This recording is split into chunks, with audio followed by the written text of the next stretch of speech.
Selena Higgins, her 10-year-old daughter, and her niece visited SeaWorld San Diego from Tucson, Arizona on Tuesday. After riding rides all day, Higgins and her daughter decided to get on the electric eel while her niece watched and took this video as they got to the ride's peak.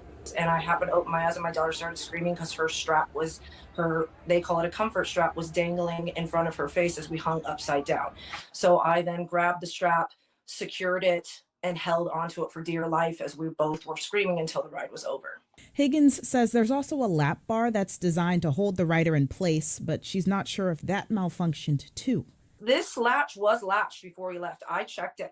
The employee also walked by and pulled on it and checked it. So what's to say that this latch didn't now stay in place? What's to say the bar also doesn't stay in place?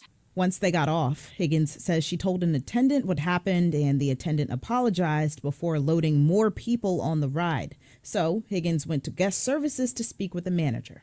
He asked me, "Did you read the disclaimer before getting on the ride?" And shockingly, I said, does this disclaimer explain that the comfort straps are optional? Because if it does, then please, I have no case here. And then he laughed and said, "I don't think so." So then I sent my 10 and 14-year-old children to run at 10 o'clock at night to go take a picture of this disclaimer. This is the disclaimer she's talking about. It reads, "Hold on tight and remain seated with the comfort collar secured at all times during the ride."